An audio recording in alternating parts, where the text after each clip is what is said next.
Assalamualaikum warahmatullahi wabarakatuh. Perkenalkan, saya Aisyah Desti Fitriani dengan NPM H1A022020.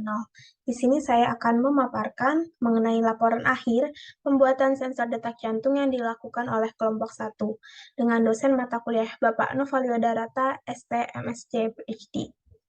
Berikut ini merupakan 10 anggota dari kelompok 1. Pertama akan dibahas mengenai latar belakang dari pembuatan alat sensor detak jantung.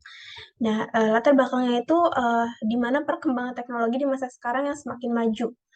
Nah, jadi perkembangan teknologi ini telah memberikan berbagai kemudahan dalam pendeteksian penyakit.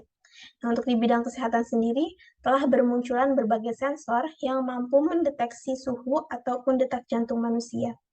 Nah, dengan memanfaatkan sensor tersebut, untuk mengetahui kondisi jantung seseorang ini tidak perlu lagi untuk mengunjungi rumah sakit, sehingga sifatnya lebih efektif dan juga lebih efisien.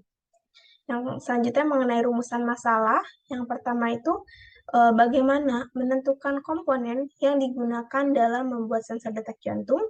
Yang kedua, bagaimana cara merancang alat sensor detak jantung. Dan yang terakhir yaitu bagaimana dari kinerja alat sensor detak jantung yang dibuat ini.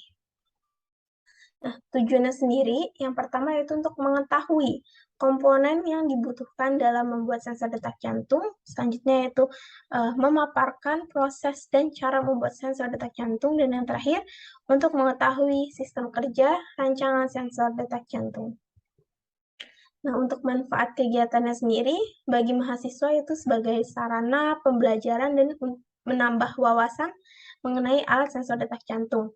Yang selanjutnya itu sebagai sarana implementasi pengetahuan yang didapat di bangku pendidikan.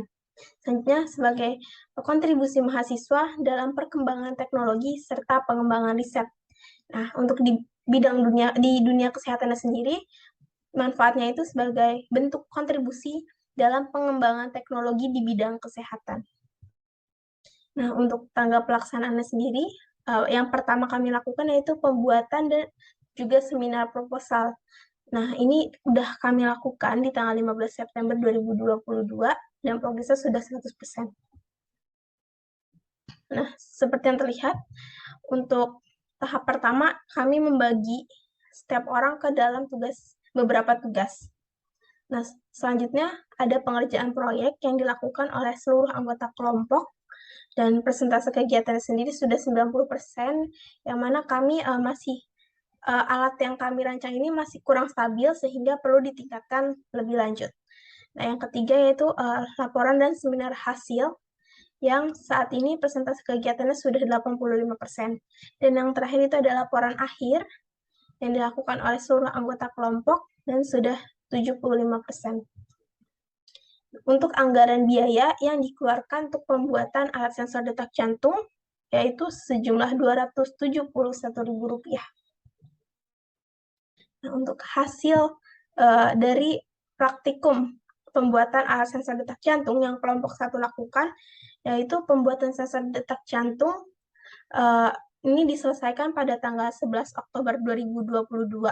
Nah, alat pengukur denyut jantung yang kami rakit ini menggunakan LCD 16x02 berbasis Arduino Uno dan terrealisasi dan berfungsi dengan baik walaupun menggunakan LCD yang tanpa I2C. Nah, alat yang kami rakit ini dapat menampilkan jumlah denyut jantung per menit penggunanya hanya dengan cara menempelkan jari pada bagian sensor alat. Berikut ini merupakan dokumentasi dari praktikum yang kami lakukan. Ini saat kami sedang merancang alatnya, kami menggabungkan kabel-kabelnya. Jadi, berdasarkan kegiatan yang kami lakukan dalam proses perancangan alat sensor deteksi detak jantung, dapat disimpulkan bahwa dalam pembuatan sensor detak jantung menggunakan Arduino yang merupakan alat elektronik yang biasa digunakan dalam alat pengukur detak jantung. Nah, dengan mengetahui cara pembuatan alat sensor detak jantung, kami ini dapat mengetahui, mengukur, dan juga memantau kecepatan detak jantung. Nah, dengan adanya alat ini, pengguna ini dapat mengetahui detak jantung secara praktis, efektif, dan efisien. Tentunya ini akan sangat membantu di bidang kesehatan untuk diterapkan selanjutnya. Sekian dari saya, terima kasih. Wassalamualaikum warahmatullahi wabarakatuh.